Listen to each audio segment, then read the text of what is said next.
I spent 41 years as a cardiothoracic surgeon. I have held a beating human heart in my hands. I have made decisions in the span of seconds that determined whether someone's husband came home or whether a family got a phone call they'd spend the rest of their lives trying to forget. I am not a man who panics. I am not a man who flinches. But nothing in 4 decades of medicine prepared me for what I saw when I walked into my own daughter's wedding reception. At the head of the family table, in the chair with my name on the place card, sat my wife's boyfriend. I didn't make a scene. I didn't raise my voice. I stood in the doorway of that banquet hall for what felt like a long time but was probably 5 seconds, and then I walked to the bar, ordered a club soda, and sat down at a different table entirely.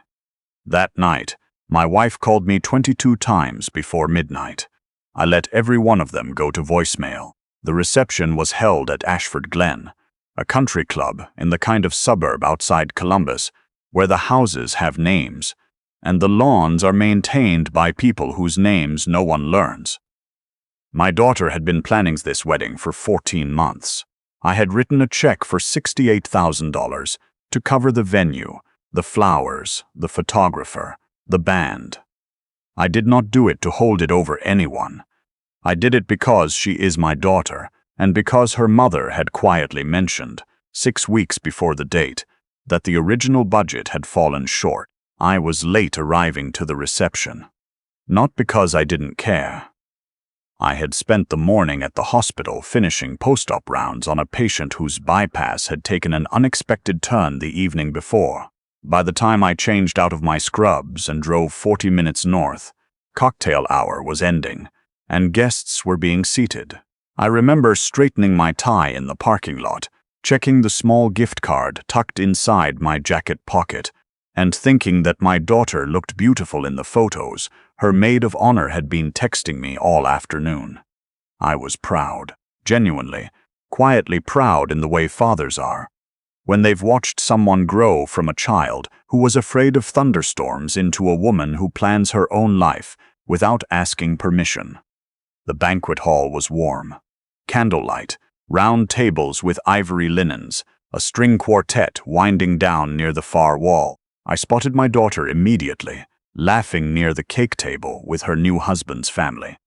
She saw me and waved, and, for a moment, everything felt exactly right. Then the event coordinator guided me toward the family table. I saw him before I understood what I was seeing. He was perhaps 50, tanned in the way that suggests leisure rather than labor, wearing a blazer that fit too well for someone I'd never met at a family function. He was seated at the head of the table, my seat, the one labeled with a small ivory card that read Father of the Bride, leaning slightly toward my wife, who sat to his immediate left. His hand rested on the back of her chair, not on her shoulder, on the back of her chair. The distinction was calculated. My wife looked up when I approached. Something crossed her face, not surprise, preparation. She had known I would arrive eventually. "You made it," she said lightly. I looked at the man in my seat. He offered me the kind of smile that men give when they're testing how much you'll absorb. "Hey," he said. Just that. I looked at my wife. I looked at my seat. I looked at the place card, which had been moved to the far end of the table, wedged between a cousin I'd met twice and an empty chair that had been quietly designated as mine. My son-in-law's mother noticed. She looked away. Several aunts found something interesting in their bread plates. My wife's voice dropped slightly. There was some confusion with the seating chart. "I can have them bring a different chair if—" "It's fine," I said. I set my jacket over the back of the displaced chair. I sat down. I did not introduce myself to the man in my seat. I did not look at him again that evening. I ate the salmon. I gave my toast, which I had written 3 weeks earlier, on a legal pad at the kitchen table, in the house I had lived in for 32 years, and when I described watching my daughter learn to ride a bike in the driveway, and how I'd been terrified she'd get hurt, and how she'd gotten up every single time without being asked, I was not thinking about the man at the head of the table. I was thinking about the fact that I already knew who he was. I had known for 4 months. It started the way most things start when you've spent a career in medicine.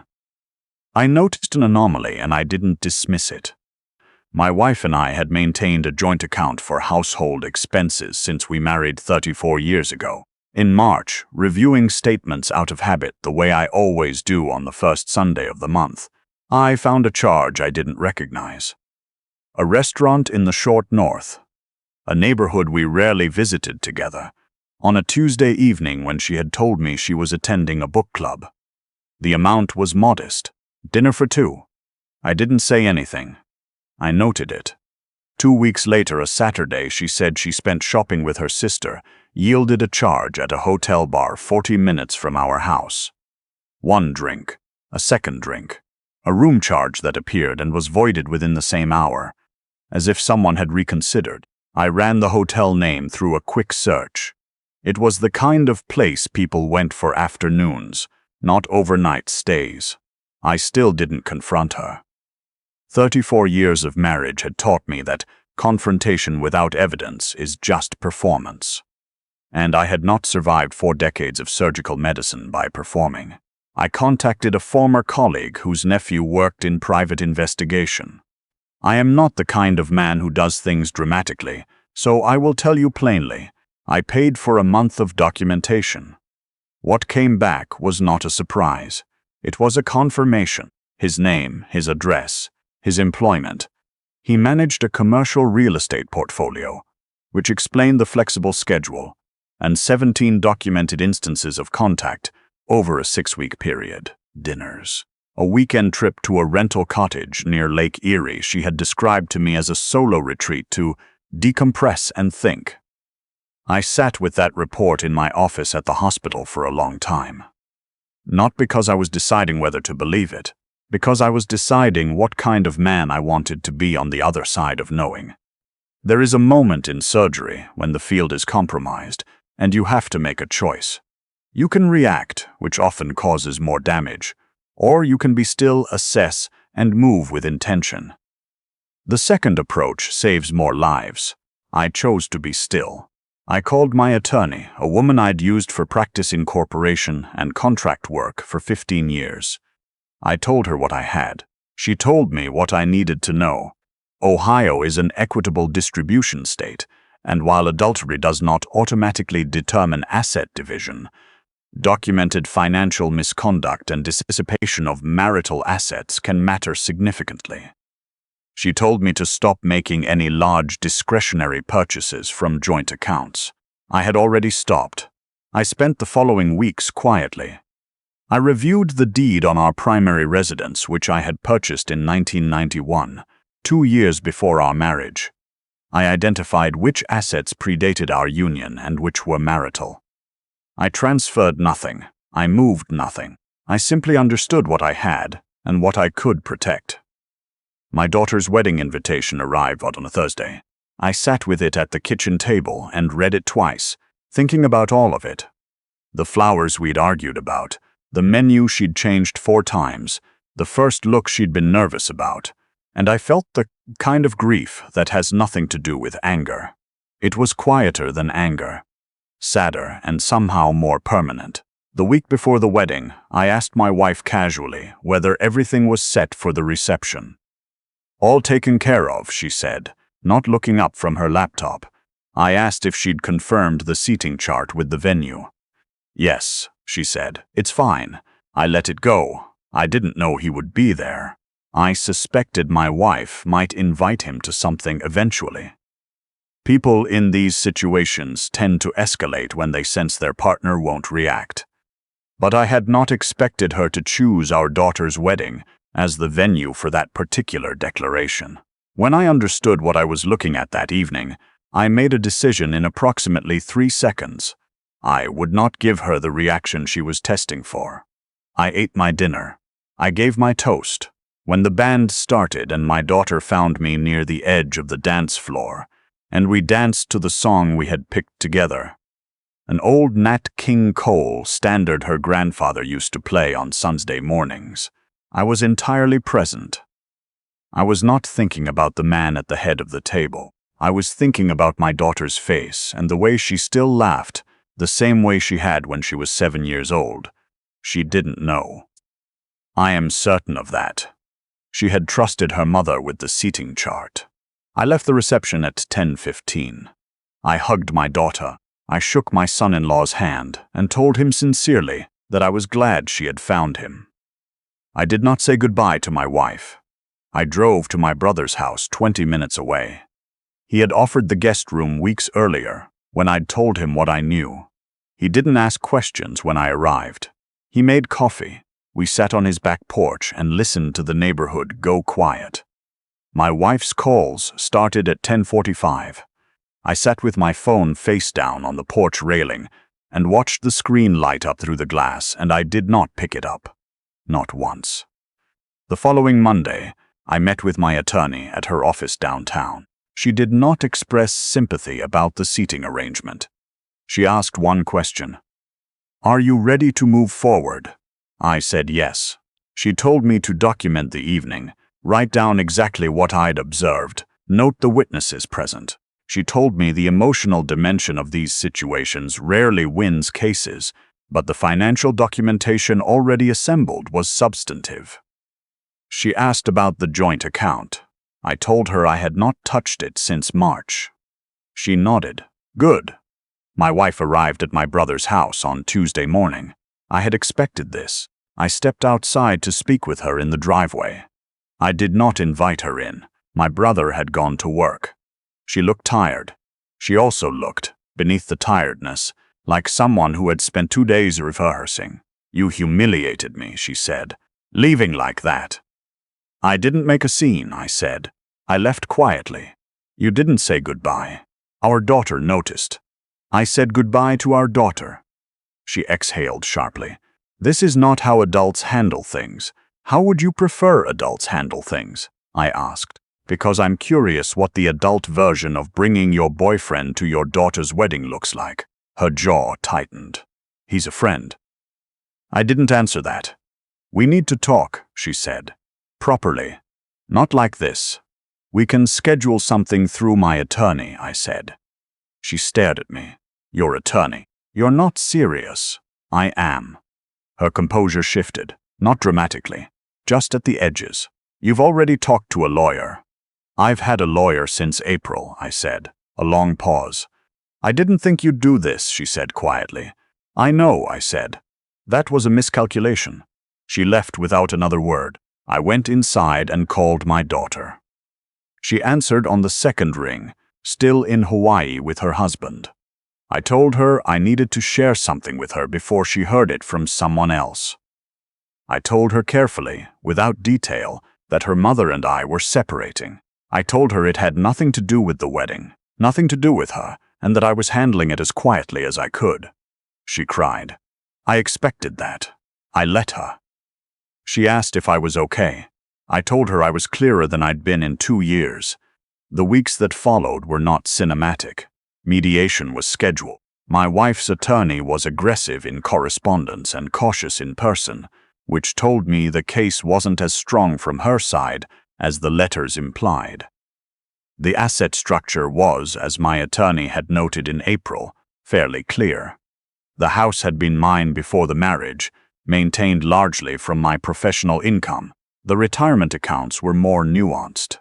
We worked through them. My wife did not bring up the boyfriend again. Neither did I.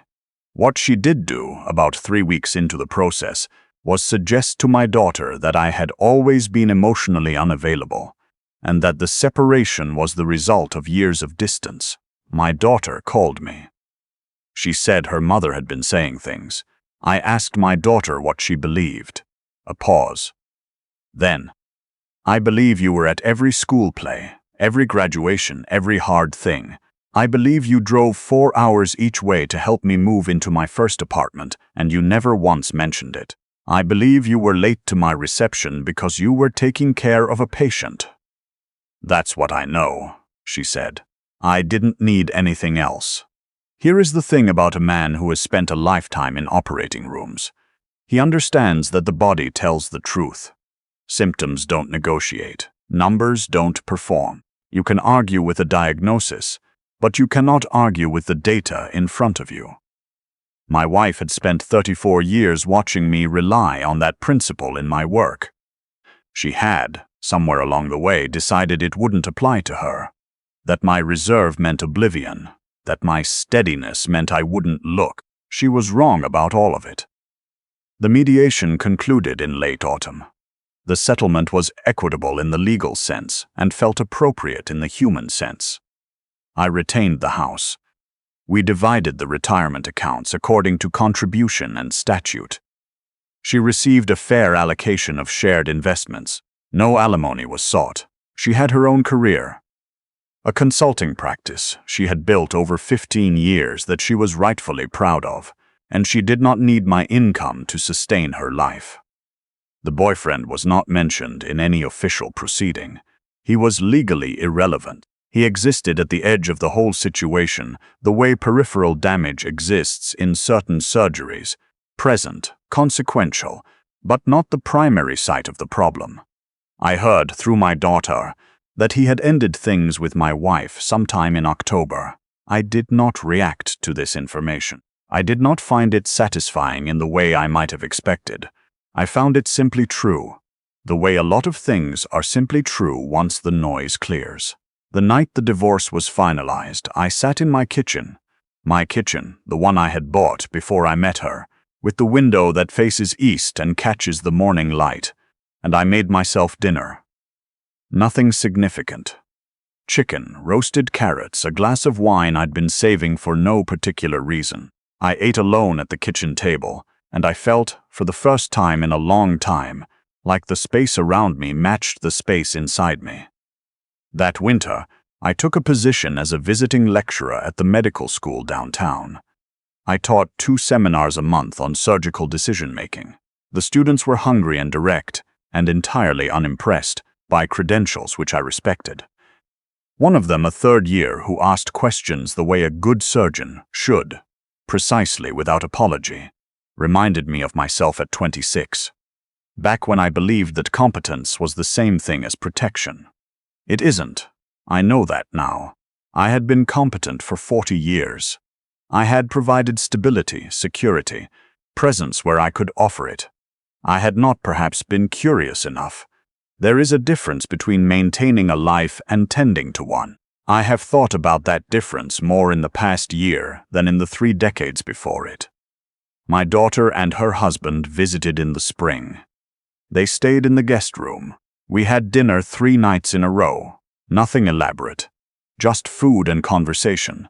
The particular ease of people who genuinely like each other. On the last evening, she helped me plant tomatoes in the side garden, and at some point she looked over at me while she was pressing soil around a seedling and said, simply, "You seem like yourself."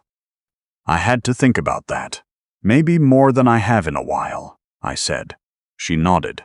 She didn't ask me to explain it. She understood it the way people understand things that don't require explanation.